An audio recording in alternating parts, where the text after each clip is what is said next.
하나님이 우리를 만나주시는 축복된 저녁이지요. 월요일 저녁입니다. 주일 지나고 또 한 주간을 시작하면서 말씀으로 옷 입고 하나님의 은혜 안에서 시작하는 삶이 얼마나 복된 삶인지 영상을 통해서 들어오시는 분들과 그리고 또 비대면 가운데서도 함께 앉아서 사회적 거리두기를 하면서 말씀 안에서 집중할 수 있는 귀한 시간 주신 하나님께 감사를 올려드립니다.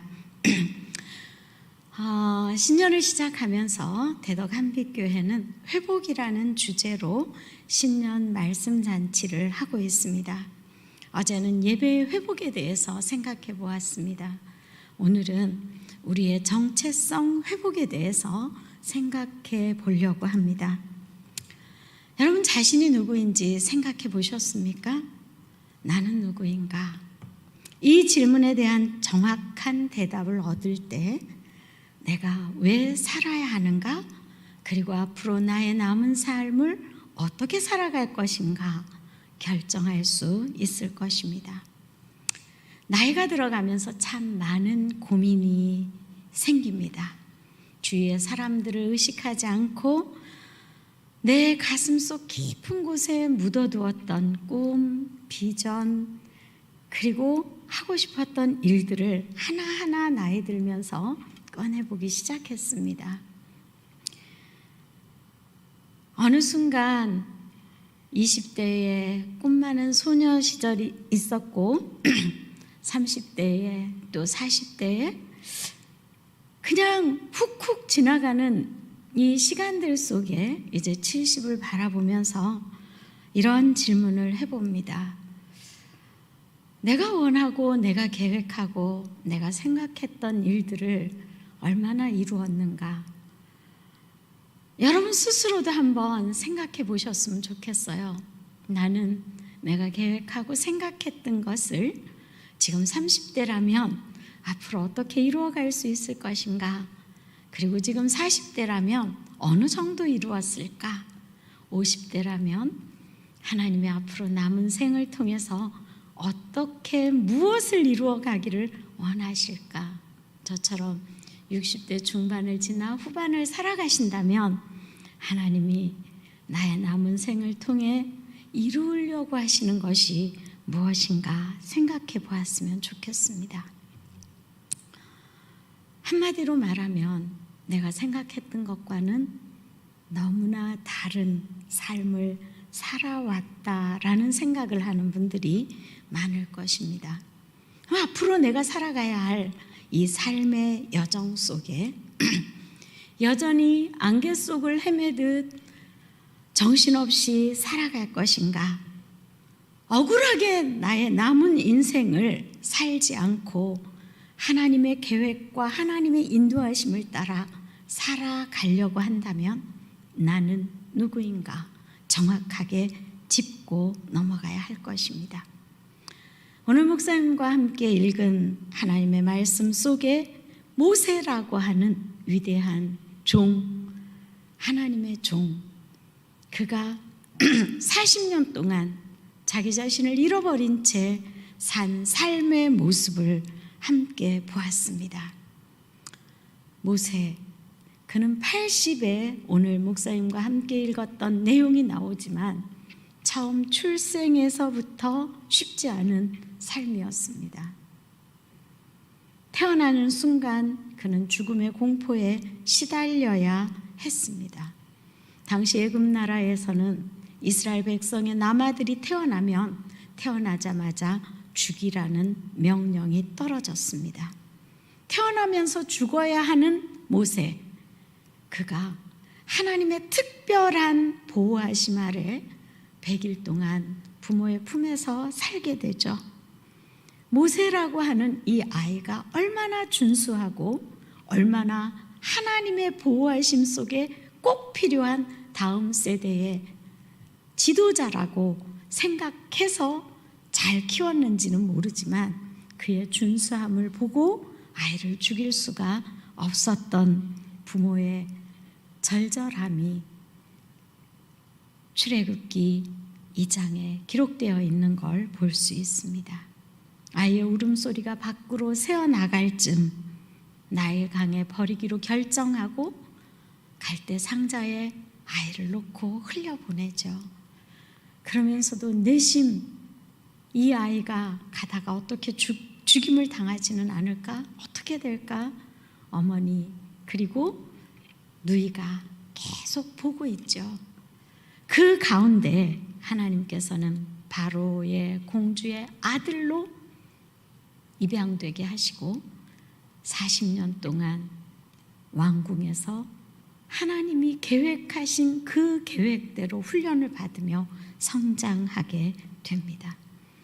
공주의 아들로 40세까지 왕궁에서 자란 모세가 자신의 정체성을 찾기 위해 밖으로 나가게 됩니다. 40년 동안 그는 어떤 정체성의 혼란을 가져왔을까요? 어머니가 젖을 먹이며 모세에게 들려주었던 메시지는 선명했을 것입니다. 아들아, 넌 내 아들이야. 아들아, 넌 히브리인이야. 40년 동안 그 메시지가 그의 머리에서는 떠나지 않았을 것입니다. 그러나 그가 살고 있는 곳은 노역장이 아니라 왕궁이었기 때문에 내 안에 일어나는 나는 히브리인이라는 정체성과 내가 살고 있는 왕궁과는 너무나 괴리감을 느끼면서 내가 누구인가를 찾기 위해 밖으로 나간 것입니다. 나가서 보니까 히브리 사람들이 당하는 그 고통스러운 하루하루의 삶, 그리고 노역장에서 일하고 있는 그 모습을 참아볼 수 없어서 히브리 사람들을 괴롭히는 애굽 사람을 죽이게 되고, 그리고 그 다음 날은 히브리 사람들이 어떻게 사는가 보러 갔을 때 히브리 사람들끼리 싸우는 모습을 보며 뭔가 지도자로서 자신의 그 정체성을 발휘하려고 하는 그 순간 살인자라는 말을 들으며 그는 도망하게 됩니다. 40년이란 삶을 뒤로하고 광야로 들어간 모세, 사람들에게 잊혀진 40년을 살아내야 했습니다. 왕궁에서 살았던 40년과는 상상할 수도 없는 삶이 펼쳐진 것입니다. 그런데 하나님께서 이제 80이 된 모세의 생애에 새로운 삶을 주시기를 원하셨어요. 이때 문제가 발생하는 것입니다. 하나님 모세를 부르시는데 모세가 거절합니다. 하나님은 모세의 생애에 아름다운 꽃을 피워주겠다고 말씀하시는데 모세는 나는 그 아름다운 꽃을 피울 만한 존재가 못 됩니다. 하나님, 저는 아무것도 할 수 없습니다. 하고 숨어버리는 것입니다. 도대체 지난 40년 동안 어떤 일이 있었길래 모세가 이런 어려움에 처하게 되었을까요?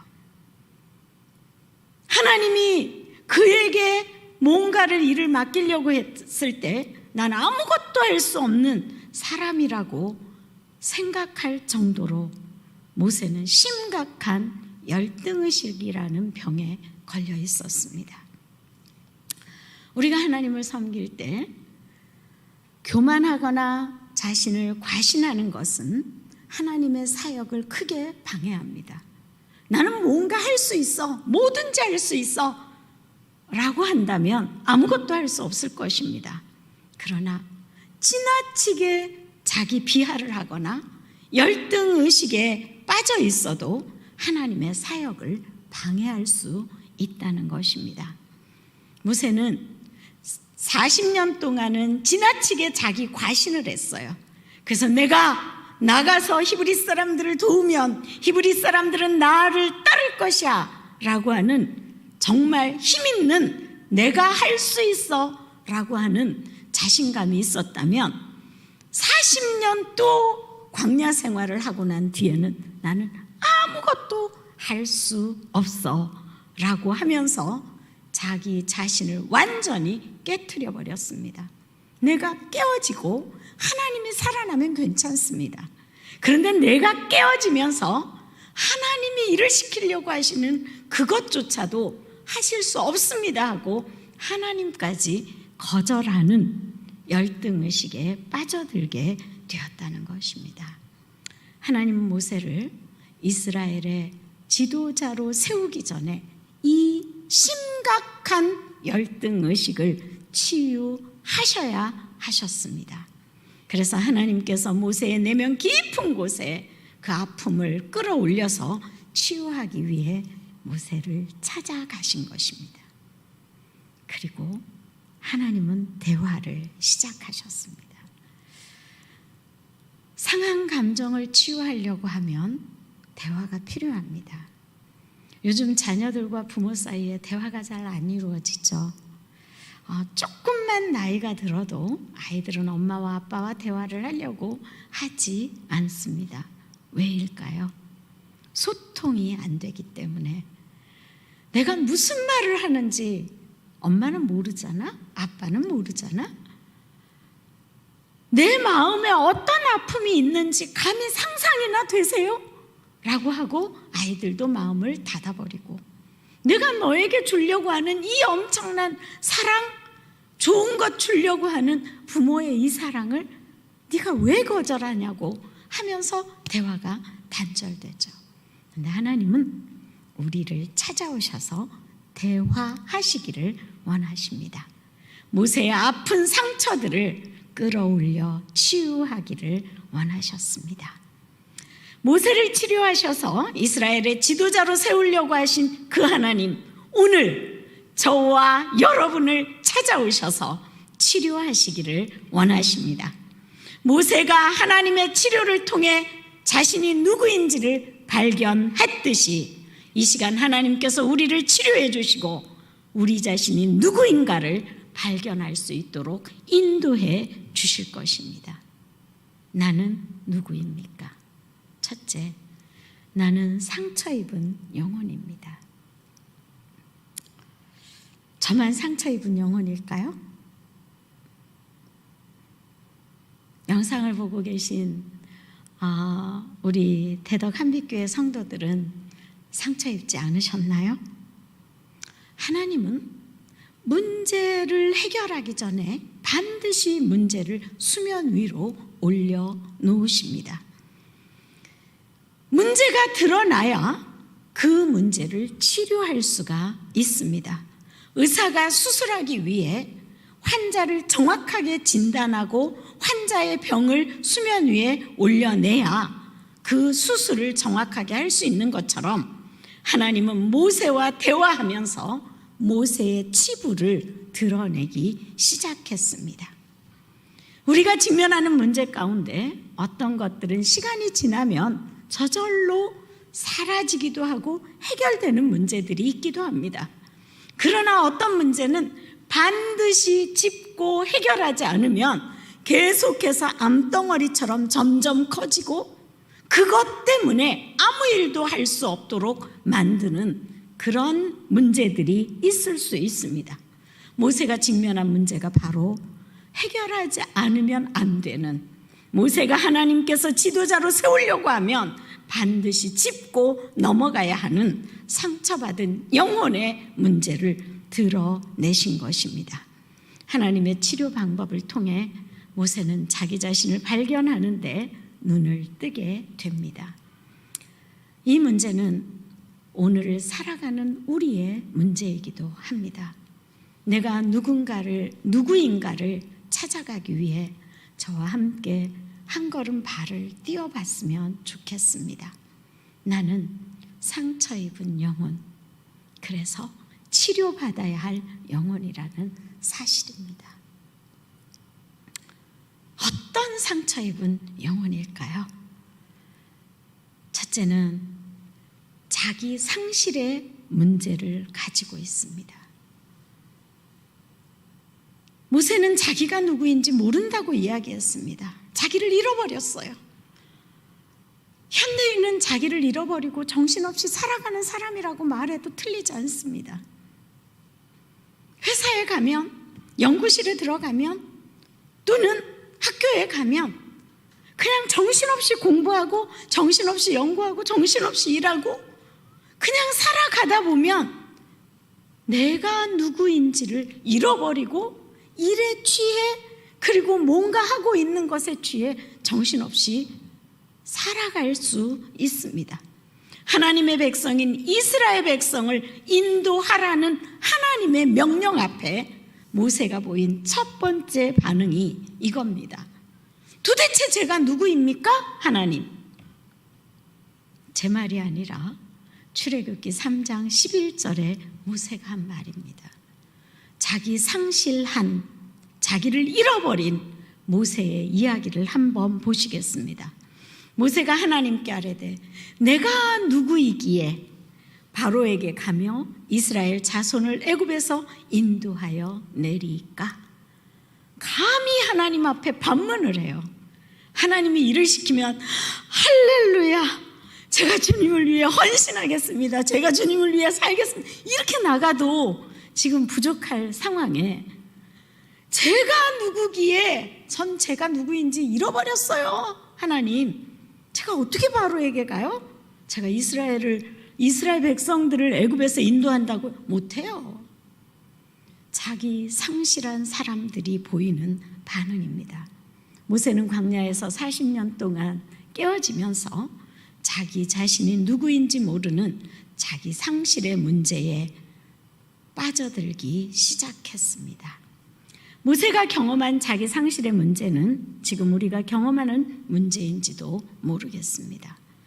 나와 다른 사람들과 부딪히면서 살아오는 동안 과연 나는 누구인가? 라는 질문을 해보게 됩니다.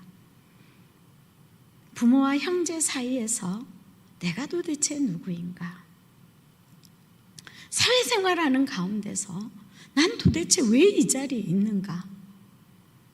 자녀를 키우면서 난 도대체 누구인가? 배우자를 통해서도 자기 상실을 해버리고, 혹시 신앙생활하는 중에도 나를 잃어버리고 신앙생활하고 있는지 모르겠습니다. 교회 생활하면서 주를 위해 헌신하면서 봉사하면서 내가 누구인지 열심히 살아가는 중에도 모르고 있다면 이 자기 상실의 문제를 오늘 해결할 수 있기를 바랍니다. 40년 전 모세는 자기가 누구인지 알았어요. 공주의 아들이었고 바로의 후계자였고 왕자였고 이스라엘 백성을 도와주려고 하면 도와달라고 이스라엘 백성들이 할 것이라고 생각할 정도로 자신만만한 내가 누구인지를 알았던 모세였습니다. 그런데 살인자라는 낙인이 찍혀서 광야로 도망한 후 40년을 지내면서 자기도 자기를 모르겠다는 것입니다. 나도 내가 누구인지 모르겠는데 하나님이 시키는 일 제가 어떻게 할 수 있겠습니까? 자기 존재의 가치를 모르는 사람은, 자기 상실의 병을 앓고 있는 사람은 상처받은 영혼 맞습니다. 또 하나 모세가 겪고 있었던 병이 있습니다. 모세는 자기 불신의 병을 앓고 있었습니다. 하나님께서 모세에게 자기의 백성을 인도하라고 명령할 때 모세가 두 번째 보인 반응이 이것입니다. 누가 내 말을 믿겠습니까? 나도 나를 못 믿겠는데. 첫 번째 반응은 내가 누구인지 모르겠는데 내가 어딜 가겠습니까? 두 번째 반응은 누가 내 말을 믿겠습니까? 출애굽기 4장 1절의 말씀입니다. 모세가 대답하여 이르되 그러나 그들이 나를 믿지 아니하며 내 말을 듣지 아니하고 이르기를 여호와께서 내게 나타나지 아니하셨다 하리이다 라고 말하고 있습니다. 누가 자기 이야기를 들어주면 누가 자기 이야기를 믿어주겠느냐라는 이야기입니다. 자기 신념, 자기 확신, 자기 고집, 자기 야망에 찼던 모세가 40년이 지난 지금 100% 달라진 것입니다. 동족에게 거절당하고 버림받아서 광야로 쫓겨나간 뒤 40년이란 긴 세월 동안 그는 아무도 나를 믿어주지 않을 것이라는 그 불신, 한 번도 시도해보지 않으면서 한 발짝도 내디뎌 보지 않으면서 자기 스스로 자기를 포기해버리는 모습입니다. 우리 인생의 모습도 이와 비슷하지 않습니까? 우리가 인생을 살아가면서 버림당한 경험, 거절당한 경험 있을 것입니다. 이 거절감이라고 하는 것은 나도 모르는 사이에 주눅들게 만들고 뭔가 할 수 없도록 만드는 것입니다. 그래서 인간은 끊임없이 인정 욕구에 시달려요. 너무나 잘난 아버지 밑에 태어난 아들들은 아버지에게 인정받기 위해서 몸부림을 치는 것을 저는 상담하면서 늘 느낍니다. 너무나 잘난 부모님 밑에서 태어난 자녀들의 비애라고나 할까요? 인정받기 위해 몸부림치는 그들은 자기가 자기를 신뢰할 수 없고 남도 나를 믿어주지 않을 것이라고 하는 자기 불신의 병에서 빠져나오지 못한다는 사실입니다. 이 병에 걸리게 되면 자기 자신도 해치지만 주변에 있는 사람들도 해치게 된다는 것입니다. 자기 불신의 병은 관계를 깨트립니다. 인정받기 위해 몸부림치면 칠수록 계속해서 문제를 만들고 계속해서 인정받지 못할 일들이 자기 눈앞에 펼쳐지는 것을 경험하게 될 테니까 말입니다. 또 하나, 세 번째 모세의 문제는 자신은 아무것도 할 수 없는 자라고 하는 무력감의 병에 걸려 있었습니다. 모세는 자기가 할 수 있는 능력이 없다고 계속 하나님께 변명을 합니다. 출애굽기 4장 10절입니다. 모세가 여호와께 고하되 주여 나는 본래 말에 능치 못한 자라. 주께서 주의 종에게 명하신 후에도 그러하니 나는 입이 뻣뻣하고 혀가 둔한 자니이다. 여러분, 말에 능치 못하고 입이 뻣뻣하고 혀가 둔한 자라고 모세가 자기 자신에 대해서 평가를 했습니다. 그러나 사도행전 7장 22절을 보면 모세가 애굽 사람의 모든 지혜를 배워 그의 말과 하는 일들이 능하더라 라고 이야기하고 있습니다. 모세는 말에도 일에도 능력 있는 사람이라고 스데반을 통해서 하나님은 선명하게 이야기하고 있습니다. 그는 자신이 얼마나 똑똑한 사람인지, 그는 자신이 얼마나 강한 사람인지 몰랐습니다. 지혜와 지식의 최고 정상에 서 있었음에도 불구하고 아무것도 할 수 없다고 생각한 것입니다. 40년 동안 미디안 광야를 지내면서 그는 인생 밑바닥을 헤매고 있었고 무력감에 빠져서 허우적거리고 있었다고 말할 수 있습니다. 저와 여러분은 어떤가요? 갱년기를 지나면서 무력감에 많이 빠진다 그러죠. 남자분들은 40대 중반이 지나면 회사를 바꾸면 안 된다 그래요.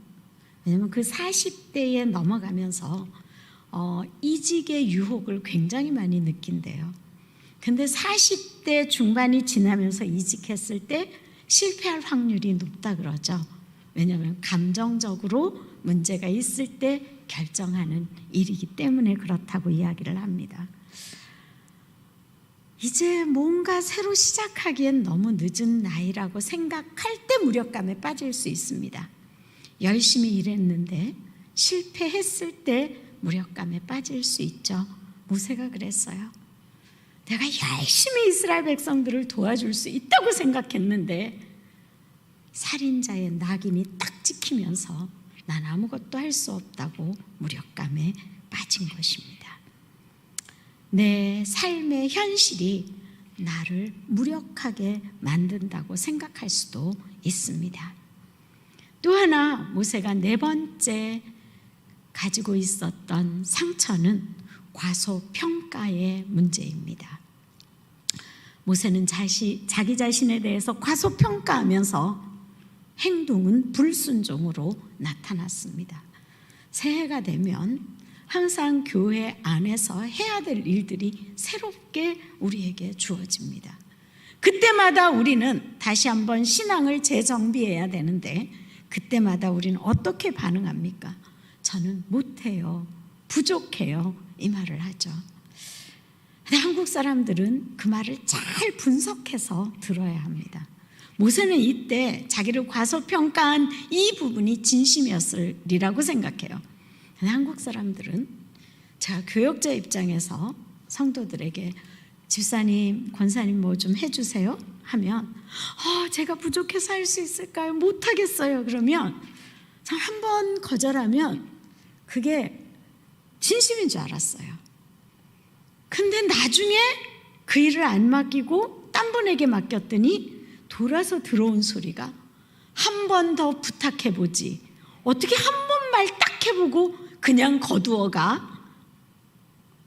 그 말을 듣는 순간 생각해보는 거예요.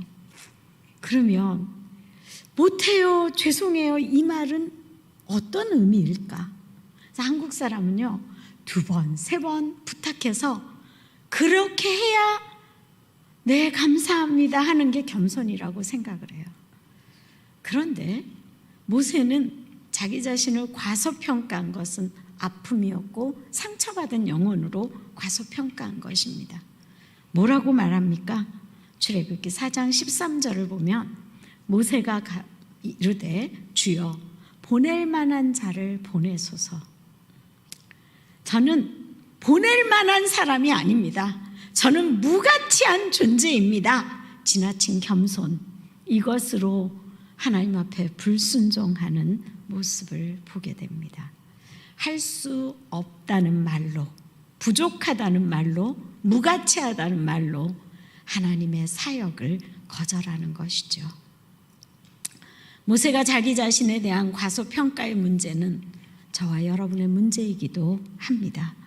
하나님의 사역을 방해하는 것, 내가 너무 나 자신을 바라보고 과소평가할 때 하나님이 쓰고 싶어도 쓰실 수 없다는 것입니다. 그럼 과소평가는 어디에서부터 시작됩니까? 생각에서부터 시작되는 것입니다. 할 수 없다는 생각을 가지고 있는 한 그 어떤 것도 할 수 없습니다. 이 생각은 마음에서부터 출발하는 거죠. 내 마음이 움직여지지 않는데 무슨 일을 하겠습니까? 의식의 변화가 일어나지 않는데 삶은 변할 수가 없는 것입니다. 생각이 바뀌면 언어가 바뀌고 언어가 바뀌면 행동이 바뀐다고 이야기를 하죠. 이렇게 생각이 바뀌지 않고 내 마음이 바뀌지 않고 아무것도 할 수 없는 무가치한 존재라고 생각하는 한 아무것도 할 수 없는 사람이 되고 만다는 것입니다. 이 4가지의 질병을 앓고 있는 상처받은 영혼, 나는 상처받은 영혼입니다 라고 말하는 모세에게 하나님은 그를 대면하면서 치료하기 시작합니다. 2번째, 나는 누구입니까? 나는 하나님의 최고의 걸작품입니다. 오늘 같이 예배를 드리고 계신다면 옆에 있는 분에게 당신은 최고의 걸작품입니다 한번 이야기 좀 해주세요. 그 말 듣고 있는 옆에 있는 그분이 힘이 날 수 있으니까요. 당신은 최고의 걸작품입니다. 이건 제가 드리는 말씀이 아니라 하나님이 모세의 이름을 불러주시면서 모세에게 확인시켜 주시는 부분입니다. 넌 정말 나의 최고의 걸작품이란다. 이 걸작품이라는 최고의 작품이라는 작품의식을 갖고 살아가기 시작하면 2021년 우리의 앞에 펼쳐지는 삶은 다르게 보일 것입니다. 다시 출애굽기 3장 4절을 보십니다. 여호와께서 그가 보려고 돌이켜 오는 것을 보시는지라 하나님이 떨기나무 가운데서 그를 불러 이르시되 모세야 모세야 하시매 그가 가로되 내가 여기 있나이다. 하나님은 모세의 이름을 2번 부르십니다. 여기서 한번 생각해 보세요. 왜 하나님 모세야 모세야 2번 부르셨을까? 모세가 내가 누구인지 모르겠습니다 한 의미를 여러분 한번 생각해 보셨어요? 40년 지내는 동안에 누가 모세야 모세야 불러줬겠어요? 부인 십보라가 모세씨 모세씨 그랬을까요? 아니라고 생각해요. 장인 이드로가 모세야 모세야 그랬을까요? 그는 자기 이름을 잊어버렸을 것 같아요. 굉장히 슬픈 일이죠. 광야에 헤매고 돌아다닐 때 하늘을 보고 별을 보고 그리고 양들을 치면서 나를 잃어버린 그 시간, 내 이름조차도 잃어버린 그 시간, 아무도 나를 기억해 주지 않을 것이라고 하는 그 시간, 그는 정말 아무것도 할 수 없는 존재라고 생각했을 거라는 느낌을 받게 됩니다. 그런데 하나님은 모세야 모세야 내가 너를 잊지 않았어 이 말이에요. 너의 이름은 내 손바닥에 새겨져 있어 이 말이에요. 너의 모세라고 하는 그 이름은 내 가슴에 새겨져 있단다. 내가 너를 쓰기를 원한다. 그래서 모세야 모세야 부르시는 거예요. 그것도 나이 80에 소망이 있어요. 여기 80이 다 안 되셔서 잘 모르시겠지만 80으로 향해 가고 있는 저는 굉장한 설레임이 있습니다. 80부터 인생은 시작이 된다는 거 아니겠어요? 하나님의 손에 쓰임받기에 딱 맞는 나이, 그때가 언제라고요? 80년 동안 훈련을 하나님이 잘 시키셨을 때 가능한 일이겠죠. 자기 이름조차 잃어버린 자기 상실의 아픔 속에 빠져있는 모세를 하나님은 아셨기 때문에 그를 부르셨습니다. 그리고 모세의 이름을 부르시면서 그의 열등감을 씻어내십니다. 모세가 열등감에 빠졌을 때 가장 큰 원인이 무엇이라고 생각하세요? 왜 열등감에 빠졌다고 생각하세요? 그는 비교의식 때문에 열등감에 빠졌습니다. 그가 한 말들을 잘 연결을 해보면 모세는 그 광야 40년을 헤매고 돌아다니는 동안 머릿속에서 빙빙빙빙 돌고 있었던 두 사람의 이름이 자기와 비교되었던 걸 그는 경험했을 것 같은 생각이 들어요. 왜 그런 생각을 하게 되었을까요? 제가 모세는 누구와 비교했을까요? 늘 바로와 비교하면서 어린 시절부터 40년 동안 살았을 것 같아요. 애굽 궁중에 살면서 바로의 입에서 나온 말이 곧 질서고 법인 것을 그는 보았을 것입니다. 그것을 보면서 바로하고 비교했을 거예요. 그러니까 하나님이 너 바로에게로 가라 그러니까 제가 누구기에 바로에게로 갑니까? 딱 비교를 하잖아요. 바로하고 자기를 대면하고 비교하기 시작합니다. 그렇지 않아도 바로와 비교하면 너무 힘들어서 그 앞에 갈 수도 없는데 너 바로에게로 가라 그러니까 못 간다는 말 쉽게 나올 수밖에 없는 것입니다. 또 누구랑 비교했을까요? 말 잘하는 형 아론과 비교했기 때문에 하나님이 딱 아론을 대비시키면서 모세가 못하겠다고 하는, 제가 입이 뻣뻣하고 혀가 둔하고 말을 못합니다 하는 그 말에 너 말 잘하는 형이 있지 않니? 딱 하나님께서 대비시키면서 말씀하시는 걸 볼 수 있습니다. 이 비교 의식이라고 하는 것, 이건 굉장히 슬픈 사연입니다. 사단은 우리로 하여금 비교하면서 열등감에 빠지게 합니다. 사탄의 원조 루시퍼는 내가 지극히 높은 곳에 가서 지극히 높은 자와 함께 비기리라 라고 말했습니다. 비교의식은 어디에서부터 출발하느냐? 사단이 넣어준 잘못된 자기 인식입니다. 남과 비교하면 비참해지죠. 잘난 사람과 비교하면 비참해지고 못난 사람과 비교하면 교만해집니다. 비교의식은 어떤 것과도 비교했을 때 병폐를 만들어내게 됩니다. 비교하는 사람들은 자기가 누구인가를 잃어버립니다.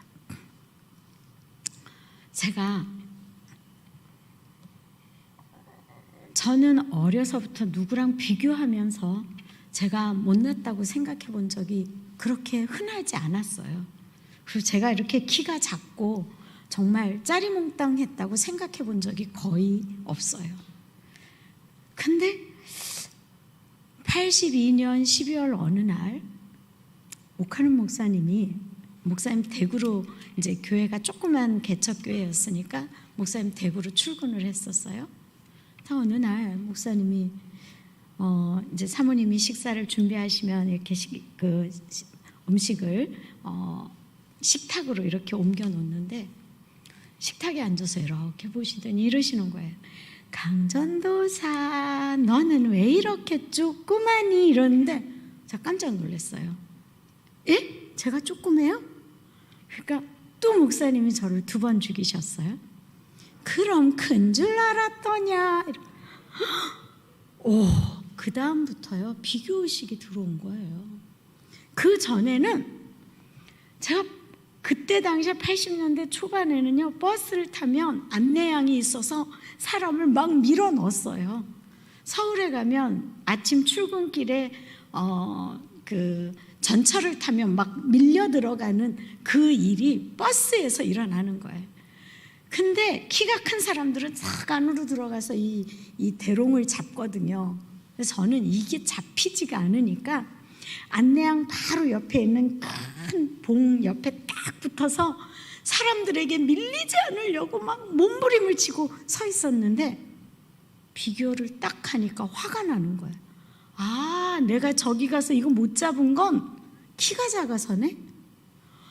그 다음에 이 비교의식은요, 하나님께 원망으로 올라가는 거예요. 아니, 하나님 5cm만 더 커도 제가 들어가서 이거 편하게 잡고 갈 텐데, 하나님께 원망하기 시작하니까 모든 매사가 불편한 거예요.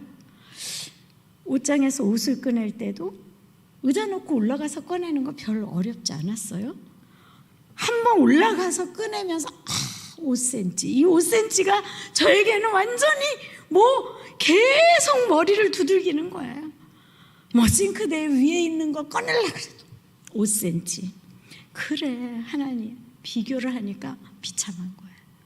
그리고 사람들은 왜 다 거인처럼 보여요? 어려서부터 땅꼬마였으니까 올려다보는 게 당연해서 작아서 올려다본다고 생각 안 했어요. 근데 어느 날 보니까 키가 작아서 올려다보고 있더라고요. 그 다음부터 제 안에 원망, 불평, 이게 막 솟구쳐 오르는데 해결이 안 돼요. 여러분, 비교하기 시작하면 행복하지 않아요. 사단이 넣어준 이 비교의식, 정말 우리를 슬프게 만듭니다. 어떻게 제가 해결했을까요? 하나님은 모세를 딱 그 비교하는 바로 앞에 세우고, 그리고 아론을 딱 붙여서 해결해 주시면서, 너 바로가 너에게 신이 될 거야. 그러니까 너는 바로 앞에 신이 될 거야. 너는 아론에게 하나님이 되게 내가 만들어줄게 라고 해서 해결해 주셨죠.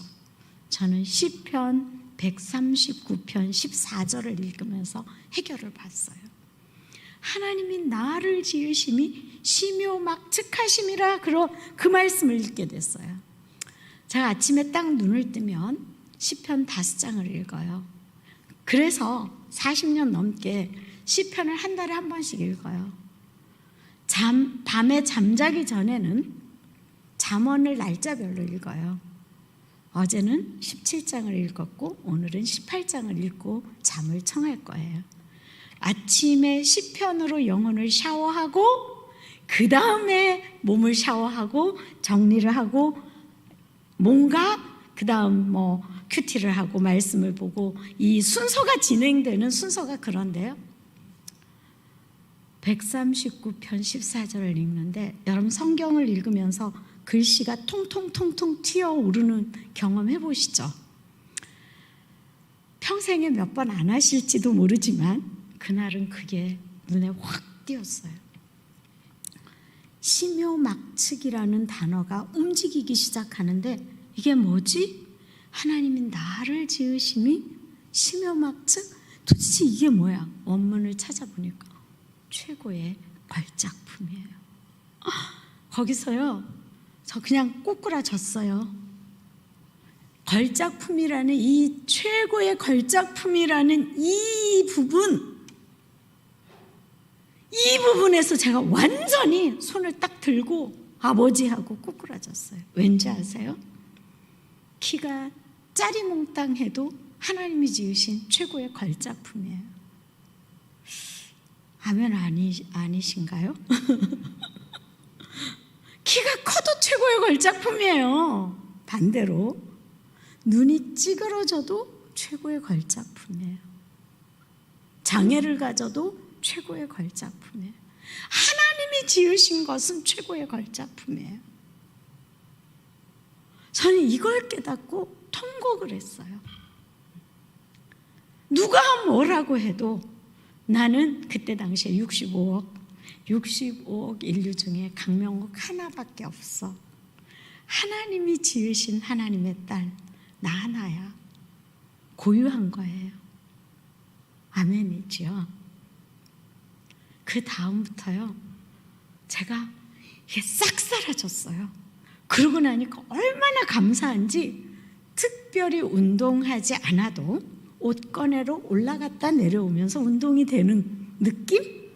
이것만으로도 감사한 거예요. 미국에 세미나 하기 위해 비행기를 탔는데 이때를 위함이니까 감사합니다. 저는 이코노믹에 앉아도 다리를 딱 올려서 편안하게 앉을 수 있을 만큼 여유로움. 이게 뭔지 아시겠죠? 정말 비교의식을 딱 내려놓고 보니까 모든 것이 감사로 전환되는 것입니다. 작품은 독특한 가치가 있습니다. 상품은 비교됩니다. 그래서 질 좋은 상품이 나오면 그 상품은 질이 떨어지게 되어 있습니다. 그리고 비교해서 값이 떨어지게 되는 거죠. 하나님이 우리를 지으실 때 상품으로 지으신 것이 아니라 작품으로 지으셨다는 사실입니다. 우리 한 사람 한 사람 70억 인류 중에 고유하게 지으셨다는 것입니다. 나와 똑같이 닮은 사람은 한 명도 없습니다. 심지어 쌍둥이라 할지라도 수천 가지가 다르다고 이야기를 합니다. 똑같이 생겼기 때문에 똑같을 거라고 생각하지만 다르다는 것입니다. 비교의식은 무엇입니까? 사단이 넣어준 전략입니다. 비교의식은 세상적인 가치관입니다. 비교의식은 하나님이 넣어준 작품의식을 망가뜨리는 것입니다. 비교의식은 욕망과 재능의 싸움이라면 작품의식은 꿈과 은사와 비전의 결실이라고 말씀드릴 수 있습니다. 작품의식을 가진 사람은 누구와도 비교하지 않습니다. 여기서 여러분에게 질문 드리고 싶습니다. 여러분, 여러분의 배우자를 다른 사람들과 비교하십니까? 내려놓으십시오. 여러분, 여러분의 자녀를 다른 자녀들과 비교하십니까? 그 비교하시는 의식 오늘부터 정리하십시오. 여러분, 여러분의 재능을 다른 사람들과 비교하십니까? 나의 독특함, 나의 고유함, 하나님이 나에게 주신 그 독특한 존재 가치 속에서 하나님이 주신 은사에 따라 살아가면 되는 것입니다. 사람들이 저에게 왜 목사 안수를 안 받냐고 이야기를 합니다. 전 전도사가 좋아요. 저는 목사님들의 사역이 빛나도록 도와드리는 이 일 하다 가면 하늘 아버지가 잘했다 칭찬하실 것 같아요. 여성시대고 페미니스트들이 굉장히 싫어할 말이지만 하나님은 여자로서의 독특함, 남자로서의 독특함, 하나님께서 각자에게 맡겨준 기능이 다르고 특징이 다른 거예요. 꼭 같아야 될 이유가 없습니다. 하나님이 나를 이 땅에 보내신 소임을 제대로 이루기 위해서 나는 작품입니다. 옆에 분에게 한번 더 이야기해 볼까요? 당신은 최고의 걸작품입니다. 그렇게 이야기하고 나니까 달라 보이죠? 이 작품들이 뭔가 빛을 발하기 시작할 것 같은 느낌이 들지 않습니까? 작품은 또 하나 특징이 있어요. 상품은 시간이 지나면 버려요. 쓸모가 없어져서. 그렇죠? 작품은 시간이 지나면 지날수록 고가품이 돼요. 제가 얼마나 고가품인지 아시죠? 시간이 지나면 지날수록 골동품이 되면요, 이게 100년이 넘고 200년이 넘고 값으로 계산이 안 되는 겁니다. 작품만이 갖는 특징이에요. 작품은 골동품이 되면 만지면 깨질까, 불면 날아갈까 얼마나 곱게 다루는데요. 우리 하늘아버지가 저를 그렇게 다루세요. 여러분 한 분 한 분을 우리 하늘아버지가 그렇게 다루신다고요. 나의 고유한 작품 아무개야. 넌 나의 최고의 걸작품이란다. 넌 내가 사랑해서 널 위해 하나밖에 없는 아들을 죽여서 널 살렸단다. 그러니 네가 얼마나 소중한 나의 아들, 나의 딸인지 아니? 작품의식을 가진 사람은 싸우지 않습니다. 왜? 하나님께서 날 위해 십자가에서 자기 아들을 희생시킬 만큼 나를 사랑하신다는 존재 가치를 넣어주었기 때문에 다른 사람하고 경쟁하거나 싸우지 않는다는 사실입니다. 모세 역시도 바로와 비교했던 것 내려놓게 되니까 바로 앞에 가는 거예요. 아론과 비교했던 것 내려놓으니까 아론 앞에 서게 되는 것입니다. 하나님은 모세를 그들 앞에 세우셔서 최고의 걸작품이라고 말씀하신 것처럼 우리를 하나님께서 너는 나의 아름다운 최고의 걸작품이다 라고 선언해 주시는 말씀이 에베소서 2장 10절입니다. 우리는 그의 만드신 바라 그리스도 예수 안에서 선한 일을 위하여 지으심을 받은 자니 이 일은 하나님이 전에 예비하사 우리로 그 가운데 행하게 하려 하심이니라. 에베소서 2장 10절에 우리는 그의 만드신 바라, 영어 성경에 보면 마스터피스라고 하는 말로 번역이 되어 있습니다. 최고의 걸작품, 하나님의 작품이라는 말씀입니다. 하나님이 직접 말씀 속에 너는 나의 최고의 걸작품이다 라고 말씀해 주셨으니 우리는 최고의 걸작품입니다. 2021년 하나님이 만드신 독특하고 아름다운 최고의 걸작품 의식으로 열어가십시다. 부디 여러분의 가정에 재물도 다른 사람과 비교하지 말고, 배우자도 비교하지 말고, 자녀들도 비교하지 말고, 여러분 존재 가치도 비교하지 말고, 오롯이 하나님과 내 안에서 하나님이 나를 바라보시면서 어묵애야, 난 너를 상품으로 만든 적이 없다, 최고의 걸작품이란다 라고 하는 말씀을 들으시기를 부탁드립니다. 이제 마지막 한 가지 남았습니다. 나는 누구입니까? 첫 번째는 상처 입은 영혼이라 그랬죠. 두 번째는 최고의 걸작품이라 그랬죠. 세 번째, 나는 하나님의 자녀입니다. 옆에 분에게 한 번 더 이야기하죠. 당신은 하나님의 자녀입니다. 반주하시는 우리 자매님은 하나님의 딸입니다. 아멘. 하나님은 모세의 정체성을 정확하게 바꾸어 주셨습니다. 모세가 지금 부딪히는 문제는 무력감이라고 했죠. 80세가 된 모세는 육체의 힘이 떨어졌을 거예요. 육체의 힘이 옛날 같지 않아요. 그래서 하나님은 모세에게 너의 힘으로 일하라라고 말씀하신 것이 아니라 내가 너에게 일할 힘을 줄 테니까 그냥 나의 대리인으로 가라고 말씀하십니다. 하나님의 자녀라고 하는 것은 내 능력, 내 힘으로 나가서 일을 하는 것이 아니라 하나님이 공급하시는 그 힘으로 사역하고 그 힘으로 일하고 그 힘으로 살아가는 것입니다. 출애굽기 3장 12절 말씀을 보시겠습니다.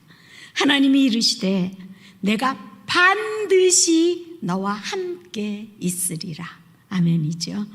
내가 그 백성을 애굽에서 인도하여 낸 후에 너희가 이 산에서 하나님을 섬기리니 이것이 내가 너를 보낸 증거니라. 하나님이 함께 하시겠다고 말씀하십니다. 반드시 함께 하시겠다고. 그러면서 하나님이 모세를 세상으로 내보내십니다. 오늘 우리가 이렇게 신년 말씀 잔치를 한다면 교회에 모이고 또 집에서 인터넷을 통해서 이 말씀 잔치를 하고 있다면 여기에서 멈추면 안 됩니다. 하나님이 보내시는 곳으로 가야 합니다. 일터로 가야 하고 세상으로 나가야 하고 연구실로 나가야 하고 하나님이 나를 쓰시는 그곳으로 나가야 하는 것입니다. 하나님은 모세를 보내셨습니다. 출애굽기 3장 14절에 하나님이 모세에게 이르시되 나는 스스로 있는 자니라. 또 이르시되 너는 이스라엘 자손에게 이같이 이르기를 스스로 있는 자가 나를 너희에게 보내셨다 하라 라고 말씀하셨습니다. 나를 너희에게 보내셨다. 하나님은 세상으로 우리를 보내십니다. 교회는 세상에서 부름받은 하나님의 백성들의 모임이고 이 모였을 때에 말씀 잔치를 통해 하나님의 능력을 덧입고 다시 세상으로 보냄받은 그리스도의 제자들이 되어야 한다는 사실입니다. 하나님은 자신의 이름을 말씀하십니다. 나는 스스로 있는 자다. 이 말은 하나님은 창조자라는 말씀입니다. 하나님은 모든 것의 주인이라는 말씀입니다. 하나님은 영존하시는 분이라는 말씀입니다. 나는 스스로 있는 자다는 이 말씀 속에는 어떤 주석가가 그런 표현을 했습니다. 백지수표를 모세에게 내주면서 내 이름 마음대로 써라 라고 하신 것이라고. 하나님이 우리에게 2021년 열어가면서 백지수표를 우리에게 딱 주신 것입니다. 마음대로 내 이름을 쓰라는 것입니다. 할렐루야 아닙니까? 다윗은 하나님의 이름의 비밀을 알았습니다. 그래서 그는 여호와는 나의 목자시니 라고 고백했습니다. 여호와는 나의 목자이시니 그 다음에 다윗은 하나님에 대해서 다 갖다 붙이면서 마음껏 하나님의 이름을 스스로 계신 하나님, 영존하신 하나님, 능력의 하나님을 자기의 삶 속에 적용하며 살았습니다. 하나님은 나의 목자, 하나님은 나의 반석, 하나님은 나의 피난처, 하나님은 나의 방패, 하나님은 나의 산성, 하나님은 나의 능력자, 하나님은 나의 힘이십니다 라는 이 고백이 어디에서 나옵니까? 하나님에 대한 정확한 이름을 알 때, 그 하나님이 나와 함께 하시고 계신다는 것을 알 때 흔들림 없이 난 하나님의 자녀라고 하는 의식을 가지고 살아갈 수 있습니다. 하나님의 이름을 가지신 예수 그리스도께서 이 땅에 오셨습니다. 예수님이 이 땅에 오셔서 자신을 나타낼 때 나는 누구다, I am 이라고 하는 말씀으로 시작하셨습니다. 나는 생명이다, 나는 길이다, 나는 진리다, 나는 떡이다, 나는 목자다, 나는 양의 문이다, 나는 생명이다, 나는 생수다, 나는 부활이다. 우리에게 생명이 필요합니까? 예수님 붙들면 됩니다. 예수님이 생명이라고 말씀하셨으니 그 생명 되신 예수 그리스도 내 안에 받아들이면 예수님의 생명이 내 안에서 능력으로 나타납니다. 길을 몰라 헤매고 있습니까? 길 대신 예수님 붙드십시오. 그 예수님 믿으십시오. 우리의 인생길 헤매고 다닐 필요가 없습니다. 내일에 대한 두려움이 있습니까? 내일에 대한 안내자 되신 예수님 붙들으십시오. 예수님이 우리의 길을 인도해 주실 것입니다. 지혜가 없어 헤매고 있습니까? 진리 되신 예수님 믿으십시오. 참 진리를 우리에게 가르쳐 주실 것입니다. 죽음 이후의 삶이 두렵습니까? 부활이신 예수님 믿으십시오. 그 예수님, 당신이 부활하셔서 영원히 계신 것처럼 우리 부활의 몸으로 인도해 주실 것입니다. 하나님께서 모세에게 내가 무엇이든지 필요한 것은 내가 너를 인도하고 내게 필요한 모든 것을 공급하리라고 말씀하셨습니다. 마찬가지입니다. 모든 것의 주인 되신 하나님, 그 하나님 모시고 살면 모세가 누렸던 기적의 삶을 우리도 누릴 수 있습니다. 모세가 위대한 것이 아니라 위대한 하나님이 그 안에서 일하시는 것입니다. 내가 위대한 것이 아니라 내가 하나님의 자녀이기 때문에 내 안에서 일하시는 하나님이 위대하게 우리를 사용하실 것입니다. 하나님은 사역에 필요한 모든 것들을 공급하십니다. 출애굽기 4장 11절 12절에 하나님께서 그에게 이르시되 누가 사람의 입을 지었느냐, 누가 벙어리나 귀머거리나 눈 밝은 자나 소경이 되게 하였느냐, 나 여호와가 아니냐. 이제 가라, 내가 내 입과 함께 있어 할 말을 가르치리라. 하나님은 필요한 것을 주시겠다는 거예요. 바로에게 할 말을 가르치고 이스라엘 백성에게 할 말을 가르치고 필요한 것 주시겠다고 약속하셨습니다. 나는 전능자요, 나는 창조자요, 나는 공급자요, 나는 치유자라고 하나님은 모세에게 말씀하셨습니다.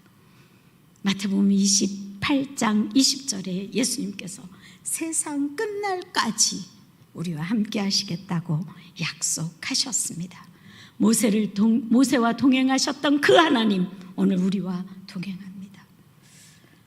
우리의 인생은 외롭거나 고독한 것이 아닙니다. 하나님이 우리와 함께하고 계십니다. 히브리서 13장 5절을 보면 돈을 사랑하지 말고 있는 바를 족한 줄 알라. 그가 친히 말씀하시기를 내가 과연 너희를 버리지 아니하고 과연 너희를 떠나지 아니하리라 하셨느니라. 하나님은 우리를 버리지 않습니다. 왜? 자녀이기 때문에. 하나님은 우리를 떠나지 않습니다. 왜? 자녀이기 때문에. 하나님 결코 우리를 버리지도 떠나지도 않으신다고 약속하신 것처럼 우리를 포기하지도 않으십니다. 하나님 우리를 축복하십니다. 모세가 하나님의 손에 쓰임받았던 것처럼 이제 우리도 하나님의 손에 쓰임받는 2021년을 열어 가십시다. 환경이 어려워도 낙심하지 마십시다. 코로나 핑계대지 마십시다. 좌절하지도 마십시다. 하나님이 우리 편에 서 계십니다. 하나님이 동행하십니다. 하나님이 우리를 위해 아들을 내어주셨습니다.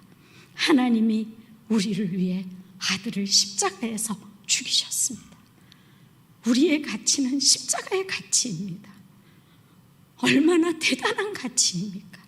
이 존귀한 자가 하나님의 손에 2021년 쓰임 받을 때 하나님 대덕 한빛교회를 통해 주위에 있는 사람들에게 선한 영향력을 끼치게 하실 것입니다. 기도하시겠습니다. 하나님 아버지,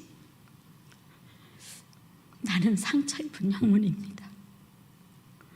내가 누구인지 잘 모르겠고 난 너무나 무력하고 무기력하고 존재 가치가 없다고 느껴질 때가 참 많이 있습니다. 그럼에도 불구하고 하나님은 여전히 우리와 함께하고 계시고, 사랑하는 아들아, 사랑하는 딸아, 내가 너의 아버지란다. 내 너를 버리지도 아니하고 떠나지도 아니하리라 약속하셔서 우리를 붙들어 주셨습니다. 거룩하신 아버지여, 모세를 치유하셔서 이스라엘의 지도자로 40년 동안 사용하신 것처럼 오늘 이 시점에서 하나님께서 우리를 회복시키시고 치유해 주시어서 최고의 걸작품으로 하나님의 자녀로 2021년을 살아갈 수 있도록 주님 은혜 베풀어 주시옵소서. 대덕 한빛교회 모든 성도들, 각 가정에, 그리고 오늘 예배에 참석한 모든 영혼들 회복시켜 주시어서 회복된 영혼으로 한 해를 살아갈 때 하나님께 영광 올려드리고 하나님의 손에 쓰임받는 하나님의 자녀들 되도록 축복해 주옵소서. 예수 그리스도의 이름으로 기도하옵나이다. 아멘.